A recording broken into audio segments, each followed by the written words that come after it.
I wasn't one in the pole, but rather we came together in a complete perfect harmony. That was good. What? What's up, guys? Quazi here with my girlfriend Bridget. And we just came back from the beach, and this week we wanted to do something kind of different for the channel. And as I mentioned yesterday's video, that from this month, starting this month, I'm going to be doing 3 videos a week. And that's going to be a stark difference from my 7 videos a week. And you know, I don't know what you guys feel about that. I still don't know because we're filming this in advance. But this week we wanted to share our experiences with, you know, identity shifting and how Bridget actually applied these concepts into her life and how it transformed her life, starting from, you know, when we met to where she is at this point, because there's been a drastic difference. So, you know, we did a little plan of what we want to talk about. This is Bridget's They just plan. do white paper. All right, so this is going to be a podcast style video. We're going to be really laid back. Yeah. I like that. And also, you know, I've noticed that when I did the podcast style video with Bootsy Greenwood, a lot of you liked it. Bootsy Greenwood, Owen Hunt. I didn't watch it. I'm gonna be honest. Do you know Grey's Anatomy? I'm gonna be honest. Yes, I do. You know why he calls himself Bootsy Greenwood? No. Because Owen Hunt is the trauma doctor on call, surgeon on call. Oh, okay. Yeah, and he was like, alright, you know what, I'm going to be the only Bootsy Greenwood. And he talks about transurfing. He's got some really good stuff on his channel. That's so cool. Yeah. So anyway, let's get started with this video, and we're going to dive into Bridget's experience with the law of attraction, identity shifting, and how she's generally transformed her life using these concepts. Where did it all first begin for you? I think when we first started seeing each other, I noticed that you were really into spiritual things in general. Like, you meditated every day. Mm-hmm. You knew about, like, the chakras and what else? What else did you talk about a lot? You wanted to be, I remember for Halloween, oh, yeah. you asked for that stupid sheet. That was the best sheet ever. I know, but what did you want to be? You wanted to be I wanted to be Jesus. Yeah, and then you told me later that night. Actually, no, you told me that kind of recently, that you just sat in it the whole night and you're meditating. It was a freak, first of all. Yeah, so a little bit of a freak. Halloween, we were supposed to go out to parties, and I just never ended up going out. I just stayed in and meditated the whole night. It was fun. Yeah, and so I remember the first time we meditated together. That was really cool. It was actually the first time I've ever meditated in my life. And we did it for did you know that? That it was the first time I ever meditated. It was with you. Really? Yeah. When was that? It wasn't the night of the Halloween night. No. Maybe it was the next morning No, I didn't stay at your house. You started teaching me a little bit about Sadhguru. Yeah. Yeah, so I was a big fan of Sadhguru in those days. All the time. You still are. Thanks to Sadhguru, I feel like you're getting back into it too. Yeah. Yeah, I had a point where I fell off the Sadhguru wagon, but I saw that he was really, you know, he's the real deal. He's legit. Yeah. And I don't know, I feel like just being around you, just because you talked a lot in general and you encouraged me to talk a lot more. Like, I was really shy when I first met him. And he just kept badgering me all the time about questions. Yes, you did. I remember that one night you were like... Because there's no opening you up. You were like, you just say nothing. It was like a shell. You had to crack it, and you cracked it. So, congrats. Yeah. So he encouraged me to talk a lot more, you know, which built my confidence and stuff like that. And then, what was our next spiritual journey together? Sedona was so cool. I feel like we learned, and then we did inner engineering together. Oh yeah. So we went to Sadhguru's inner engineering together. By the way, Sunny was there as well. Sunny from Personal Mastery Quest. He was with us. And yeah, that was a fun experience. We learned Shambhavi Mahamudra. And that definitely changed my life. I still do that till this day. But I also learned Surya Kriya, which is also an Isha yoga practice, which is run by Sadhguru. One of his trained instructors taught me that, but I did that for a year, never got much results from it, and so I switched it with Shambhavi. At one point I was doing Shambhavi and Surya Kriya together, like every single morning. It would just take me an hour. I would just have to wake up at 5 a.m. or 4:30 every single morning and do an hour of that. It was just draining. So I saw But you were super dedicated. Yeah. But I just never got much results from Surya Kriya, so I thought, let's just try Shambhavi. And Shambhavi's just been crazy. Like, every single day just gets crazier and crazier.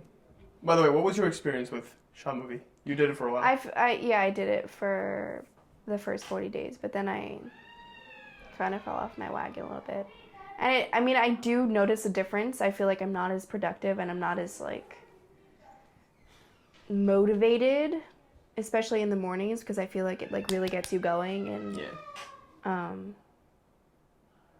but yeah, I do want to start that again because with Shambhavi, I literally feel like my morning routine is wake up, cold shower, Shambhavi. After I do Shambhavi, I feel like I've just been reborn. And I need a routine. Like, I need a strict routine because it keeps me going, keeps me driven, keeps me... Agreed. Routine's a key. Agreed. Order. And that I learned from you too. Order, chaos. What, routine? Yeah. Yeah. Because you're, I don't know, I just feel like you're the most dedicated person I've ever met. Disciplined? Yes, dedicated, disciplined is the better word, yes. She calls me a freak all the time behind the camera, by the way. I've only said it once. I want you to put like a number in it, or like a counter in the corner to see how many times. Will you do that? I don't know how to do that, but maybe. Bro, you need to get better at it. Maybe. Anyway, getting back to this. When did I first notice this starting to work? Okay. Yeah, when did you first notice that all of this stuff was working for you? Well, I feel like there's two parts because I noticed in the inner engineering courses, I just felt like, first of all, you started before me, and you kind of like spoiled it a little bit.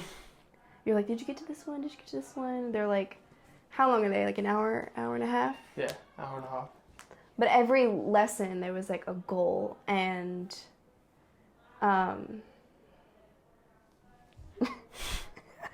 Insert inappropriate comment.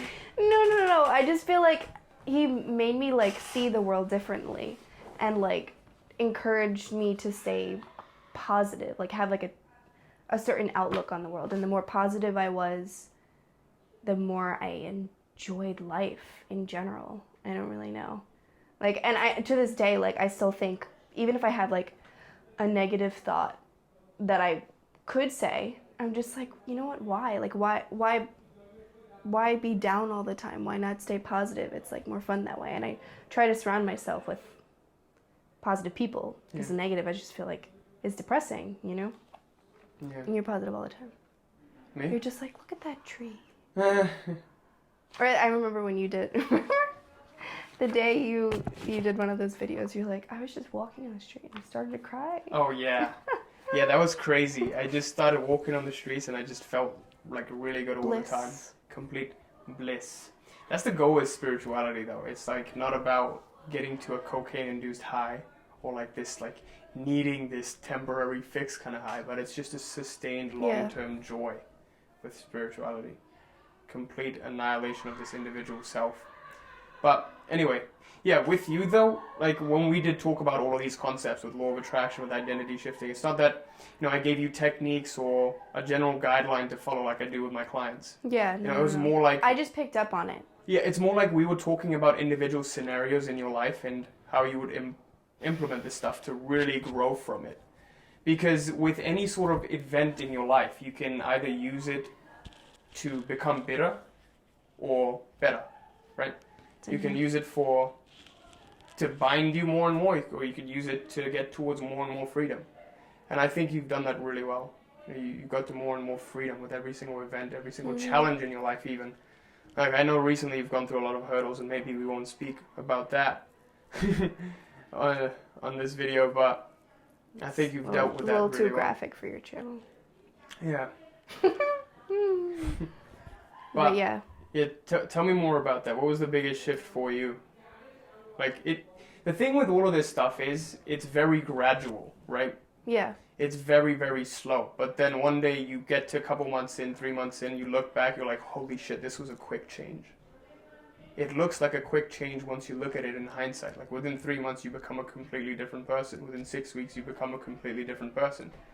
But once you're going through it, it's kind of like looking at yourself, because you're seeing yourself every single day. It's like going to the gym. Yeah. If you get a lot of gains within a month, you still look back at pictures of where you were a month ago. Then you're like, oh my God, I have gained that.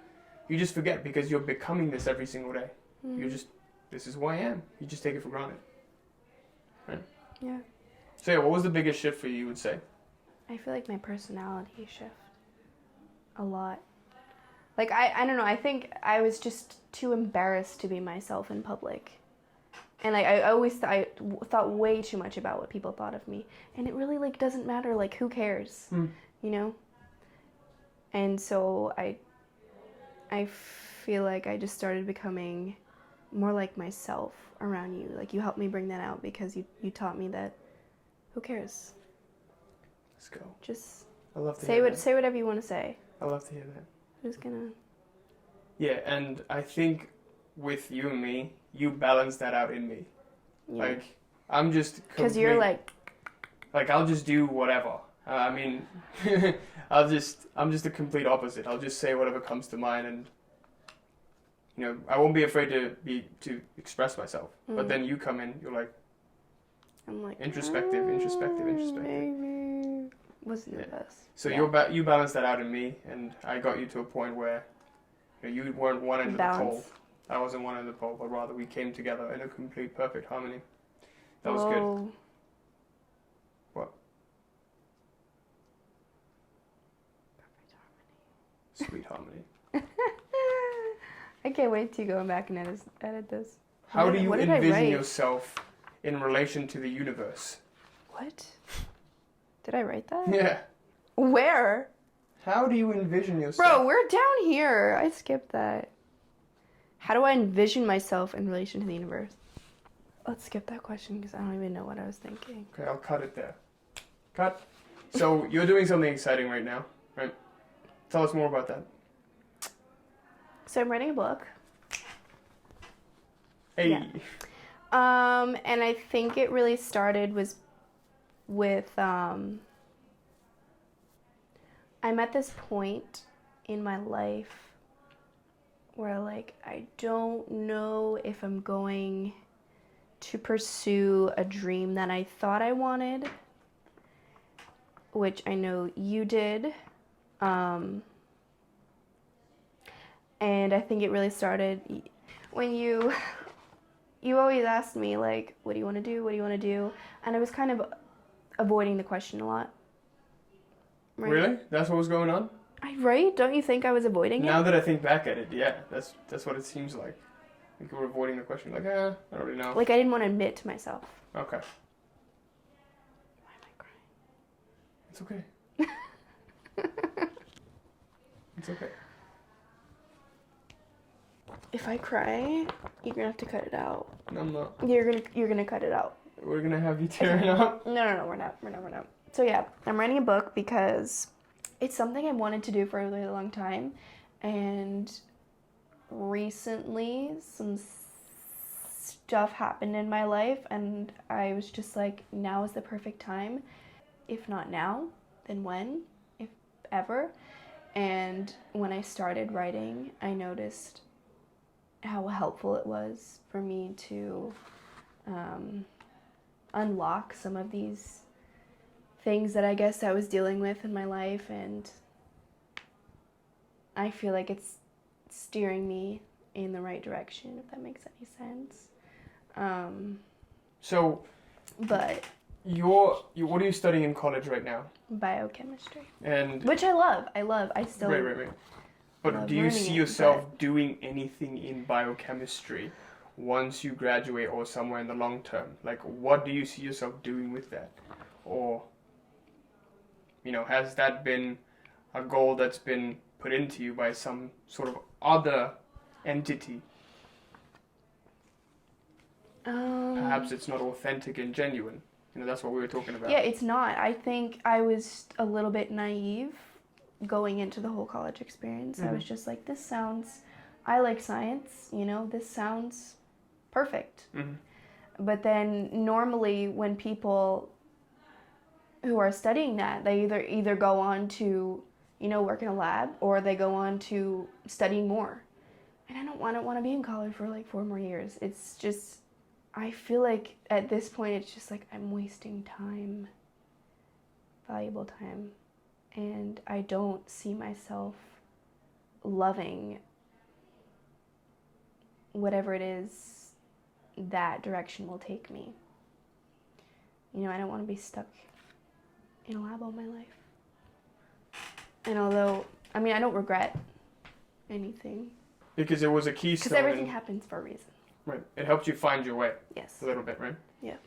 Okay, so that's, honestly, it kind of reminds me of my story, how I got into mechanical engineering, studying mechanical engineering in college, because before I went to college, I wanted to study astrophysics. Really? Yeah. I wanted to study astrophysics or mathematics. I was like obsessed with Einstein. I was obsessed with all of the mathematicians and physicists. I thought I was going to be, I'm just going to become a researcher. I don't really care much about money. Money is for, for the greedy. I always had this limiting belief about money. Money's your best friend right now.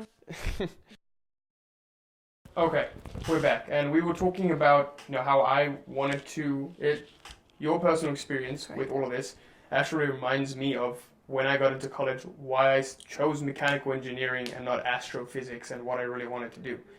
And why that was I was thinking of the practical implications of choosing mechanical engineering. Mm-hmm. I like math, I like physics, and then I come into college, I choose mechanical engineering because maybe at the end I'm going to get a good job that pays well, and my parents are going to spend $250,000 to send me to college. I might as well have some sort of return from this and have a job available, right? So I didn't think that with physics or with mathematics I would have that chance because I would have to study more and more and do research. And like I said, I was averse to money back then because, I would see people around me, they would just be obsessed with money, but they wouldn't be able to get it. Mm-hmm. And I'd just be like, oh, money is evil. Yes, you don't need money to be happy. I'll just live like a poor man and I'll do something worthwhile, etc., etc. But it was like a part of me was just resisting that urge. It was just kind of like when you don't get something, you're like, oh, you know what, I don't need it. But you're only saying that because you're not able to get it. Mm-hmm. So it's kind of like pushing your feelings aside. But some part of you deep down is just like, I wish I had that. It's kind of like when people who don't really know wealth say, oh, you don't need money to be happy. Yeah. You're not really entitled to say that. You can only say that once you've already made the money, and then you say, wow, you really don't need money to be happy. Mm-hmm.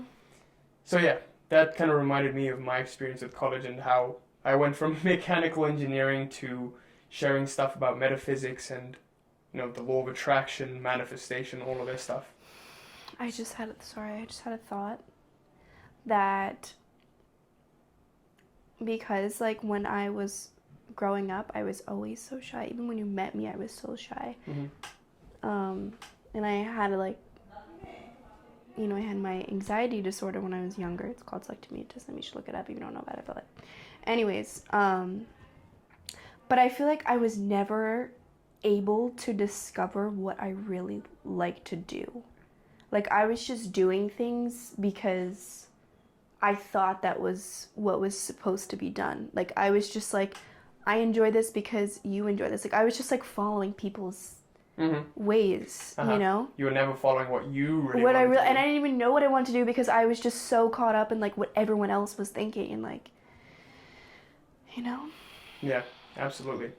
Yeah, that happens more than you would think nowadays. Like a lot of people, like everyone, really. It's just what we call in the channel as pendulums. In transurfing, we call them pendulums. And the biggest pendulum right now is what? Social conditioning, right? Yeah.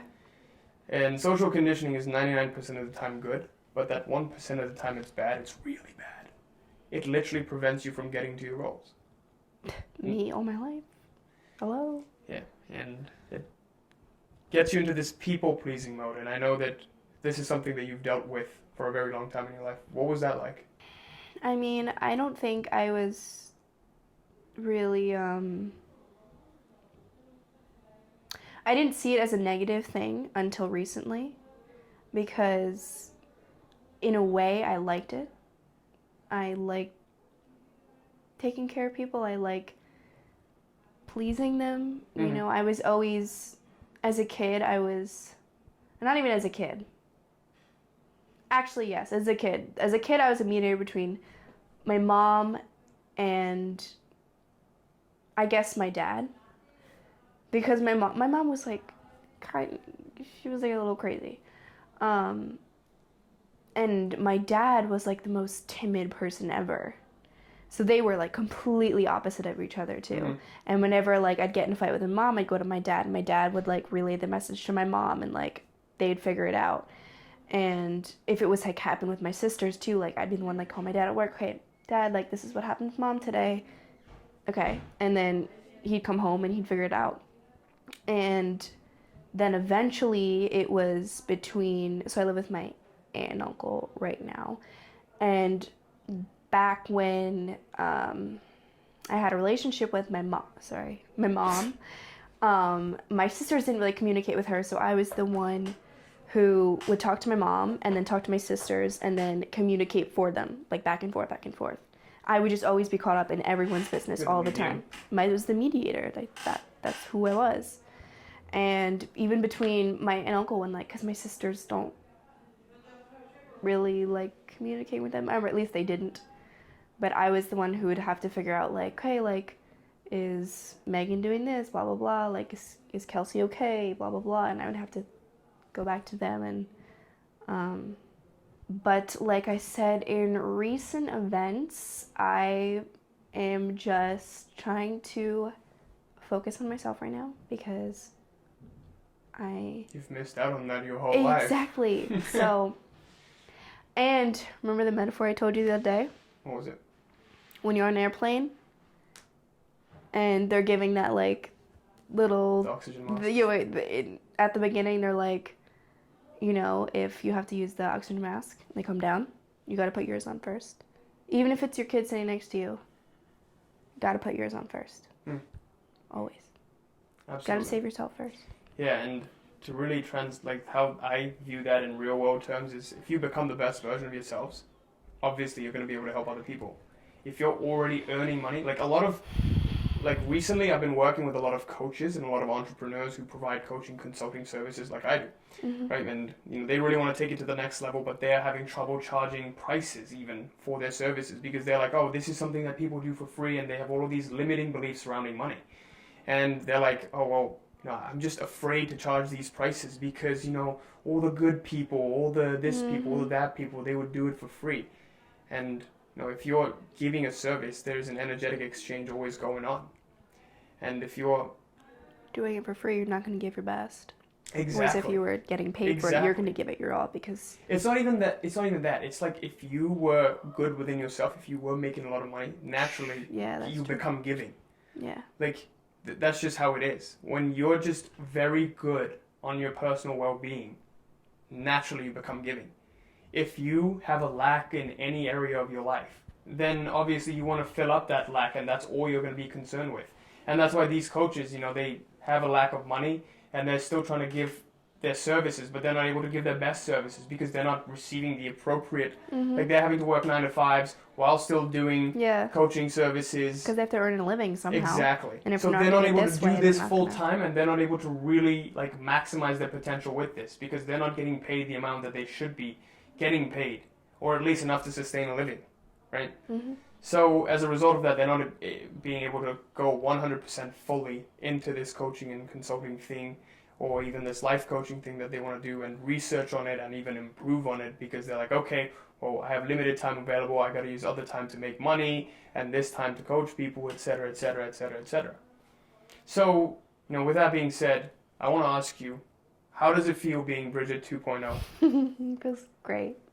So tell me a little bit about Bridget 1.0 and tell me a little bit about Bridget 2.0. Let's look at the stark differences in who you've become. Bridget 1.0 obviously didn't care about herself. I mean, she did, but she wasn't thinking about the Bridget 2.0. She wasn't thinking about the future at all. She was kind of stuck in it'll get better. Things will be okay. It'll be fine. But she wasn't working towards that goal. And I think now Bridget 2.0 has finally envisioned herself and what she is passionate about, what she wants to pursue, where her life's gonna go, how she's gonna get there. Mm-hmm. Maybe how she's gonna get there is 100% not fully evident yet. It's starting to become a reality. And this is something I want to share with our viewers. Once you began really pursuing your passion of writing your book, what was your how did things just change for you? Like, how was your life just completely different? Because I've noticed a lot of changes in you right after you started writing your book. And I've actually shared that in my channel. Then more expressive? Talk a little bit more about it. I want to see, I don't want to, get a biased answer. No, I just think that writing about everything, like writing about your whole life. Wait. And like, what are you writing about, first of all? I'm writing a memoir. Okay. Or like an autobiography. I guess memoir is like a... What's it called? From Mute to Motherhood. And why did you call it that? So far. We don't know yet. Maybe. From Mute to Motherhood. I feel like there's kind of a few folds to it. From Mute, because when I was younger, I was diagnosed with selective mutism, which is a childhood anxiety disorder that causes the child to literally be afraid of speaking, like they have a phobia of speaking. Can you share a few of the stories of like the crazy things you've just told me? A couple of them? Yeah. So when I was in kindergarten, I was so afraid. I had to pee so bad, okay? And I was so afraid. What? This is a crazy story. Well, it's not that crazy. I peed myself. Because I had to go to the bathroom so bad. And I was just like, honestly, I'd rather sit here, pee myself, pee my pants, spread it all over the floor, than go out and ask that teacher to go to the bathroom. That, to me, was worse than, like, embarrassing myself in front of the whole class. That's crazy. Wait, tell them about the other one. Oh. That's the craziest one. What the...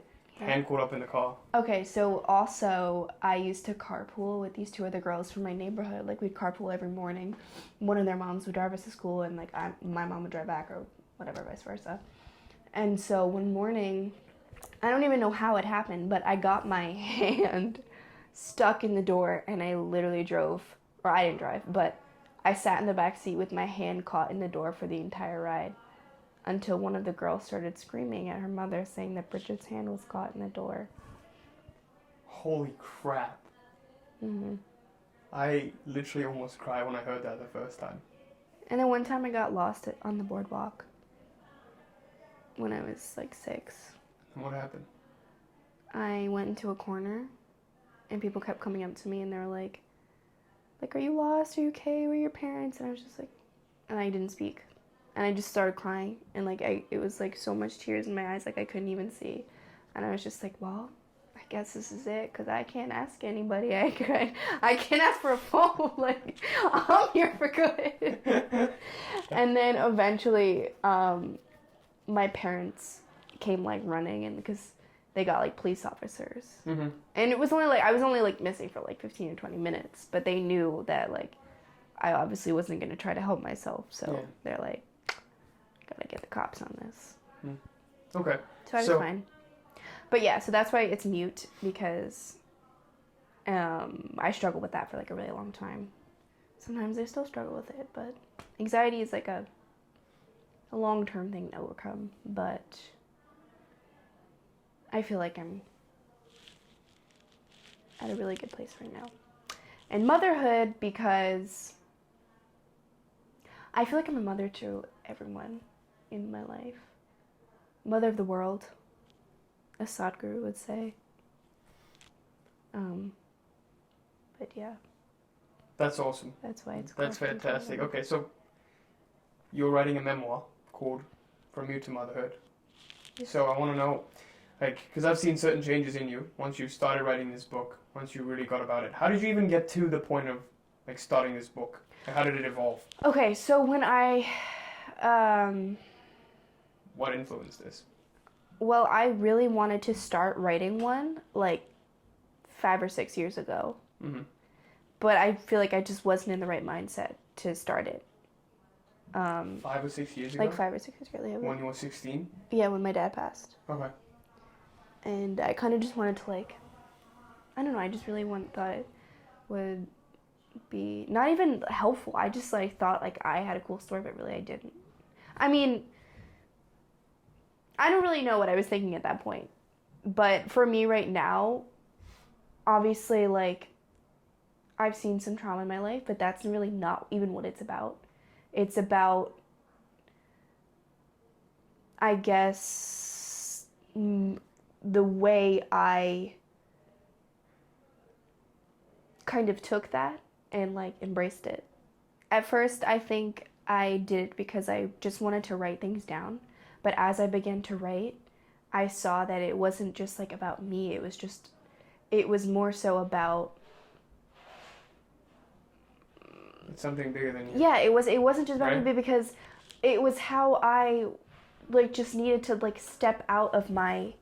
It literally made me, like, step out of my body and, like, look at myself from an outside perspective. Mm-hmm. And, like, what are you doing? Like, I don't know. It just made me This is crazy because see how you've been telling me mistakes I've... Not how- mistakes, but... like once you started writing this book, you received a lot of signs Oh, yeah. saying that this is the right thing to do at this point in time, and this really feels like the right path to take, right? And you've received a lot of signs that have evidence to that. Mm-hmm. So now that you say this, that this is larger than just me, Mm-hmm. this also affirms something else in some of the stuff that we discuss in my channel, which is that your life's purpose is something that serves you and also serves other people at the same A time. mission at my So book. it's much larger than you, just you itself, Mm-hmm. right? Because if it's just one selfish purpose, then it's just in a me, take. But when it's give and take, because at the end of the day, there is no such thing as selflessness. If you think about it, even when Mother Teresa does something good for someone, she gets some sort of gratification within her. Mm-hmm. Right? Even when the Buddha or Jesus does something good for others, there's some sort of gratification that he's fulfilling his mission, etc., etc. So there's always some sort of personal gain that's going to be there anyways, or else there would be no motivator or no drive to do it. So now with that being said, your book definitely satisfies that requirement. So in that way, do you think that this could potentially be your life's purpose or something like that? 1,000%. Cool. And you were saying that once you started writing your book, you felt a little bit more expressive, that you started talking a lot more. Yeah. Talk more about that. So this mutism that you had is just playing itself out as a result of you just being completely engaged in your purpose. Also, I think just writing in general, like, it's making me, like, bring out these emotions that have been locked up inside for a really long time. So I'm just kind of, I'm more open into talking about anything.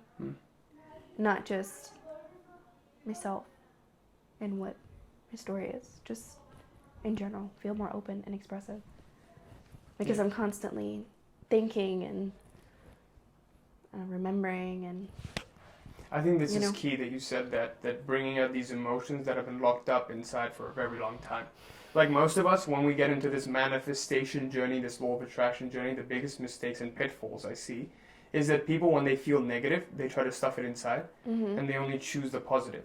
It's kind of like you'll see in the communities, in the Facebook groups, people post every single day, say it with me now, I attract abundance every single day, or I'm happy, I'm positive, good things come to me, etc., etc. But it's kind of like, it's coming from a place where you're stuffing down all of these negative feelings that you have, and you're trying to force the positivity on you. Which is not Exactly. really When the true. negativity it's okay to is feel there. negative sometimes. Exactly. It's 100% okay. Not even sometimes, all the time. It's just okay. Every time I went to write, like, I've cried, like, every single time. Because it's just releasing so much stuff you've been hiding all this time. I feel like everyone should journal, maybe. Journal? Journaling is a good thing to do. At night, write down all your thoughts. Write down all your thoughts? Just anything. Like a short Just write for paragraph. like 5 minutes. Just whatever comes out. Just write anything. So would you say that writing has been a very, very powerful way for you? So, okay, this is like lately what I've been studying, mostly the yogic part of all of this, of karma, the concept of karma, and how, these emotions are a way of you working out your natural allotment of the karma of this lifetime. When people have diseases that they can't really get rid of, it's kind of like karma trying to play itself out, right? Yeah. So, with that being said, would you say that all of this is a way of you just working out those things you've suppressed All these over years. and over? Yeah. And this karmic cycle is just playing itself out, it's releasing, right? Yeah. And it's making you feel, as a result, freer and freer, because the nature of karma is what? Bondage. Right, didn't I say, like, I just feel lighter? Didn't I say that a couple weeks ago? That's how you work out your karma. You feel lighter and lighter. That's good to hear. Awesome. So, why are you treating me like I'm your... It's good to hear. Awesome. I'm not your client, bro. okay, so in this video we've discussed how Bridget evolved from 1.0 to 2.0. Yes. I think I've evolved this entire video, to be honest. And how you found out your life's purpose. Yes. And really, just even if it's not your life's purpose, you've definitely found something that sets the fire within you. And something that not just benefits you, but also you're finding a way for it to help other people who might be in the same scenario. So what would you give? Some parting advice to people who are just starting off in their life's journey, people who have also maybe dealt with this people-pleasing thing, or even mutism, or anything, any sort of traumatic events in their lives right now. Take time for yourself to discover it is whatever you like to do, and do it every day. Just try new things, and don't be afraid to do something even if you think that someone else is going to think it's weird or not the cool thing to do, or you're not going to be successful or whatever it is, because at the end of the day it's only you that it matters. This is what you're going to do. So like put yourself serve first. your purpose in this world. Put yourself first. Put Double yourself down on first. yourself. Yes. This is absolutely key. Like a lot of people double down on other people. Mhm. That's why you get sort of reactive and not proactive. You become at the effect. And then you not get at like the cause. stuck in this box. Yes. Okay. That was awesome to have you on this channel, Bridget. Thank you for joining us. And thank you guys for watching. I hope you enjoyed this. So I know this was something quite different long from awaited. the actual kind of stuff that we do. Please let me know in the comments what you thought of this, and if you'd like more of this kind of stuff. Now that I'm taking a turn with this channel, I definitely want to know what you guys think and what kind of content you would like to see from this point forward. I think they want to see vlogs. If I were good at editing vlogs, I would surely I'll be do your it. editor, and bro, I'll find you. I'll teach myself to edit, and I'll edit those vlogs for you. I'm just saying, like, people want to see what it is you do every day. This is what I do every day. Wake up, go to work. Wake up, go to work. No. Wake up, go to work. No. You wake up. Go to work. Nope. No, but we're going to LA on the 18th of August. We're super excited about that. And, I've always dreamt of 9010 Hopen Place where, in the Hollywood Hills, where I'll be living in a year from now, manifesting that. Oh my god. We're going to vlog every day. Yeah, we're going to do a vlog of LA and hopefully get a good editor to help us out with that. Anyway, with that, thank you guys for watching. If you like this kind of content, again, if you're new to the channel even, make sure you like, comment, subscribe, hit that little bell there so you're notified of any new video that I put out. From going this point forward, I think I'm going to be doing videos on Sundays, Tuesdays, and Thursdays. Sunday, Tuesday, Thursday. Everyone does Monday, Wednesday, Friday. I want to do Sunday, Tuesday, Thursday. Do it. So, yeah, make sure you guys check the channel out. Keep an eye out for the videos and also hit that bell. And also, if you're new to the channel... Oh, wait. No.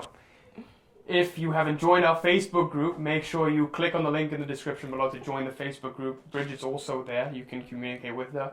She stays a little bit mute in there, but... Whoa. Whoa. Too soon. Ah! I'll start posting them if you want me to. Let me know if you guys want me to be posting. Just... Yeah. Let her know.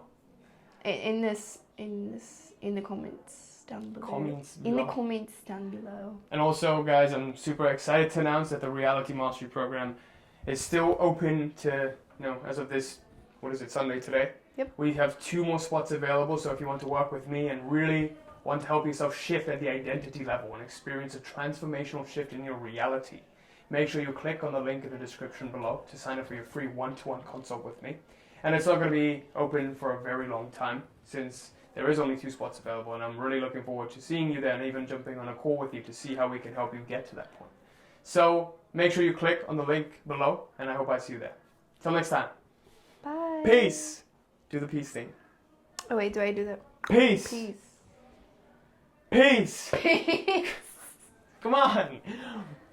When I say peace, you slap the camera. Oh, okay. Well, then why do you say that? Peace.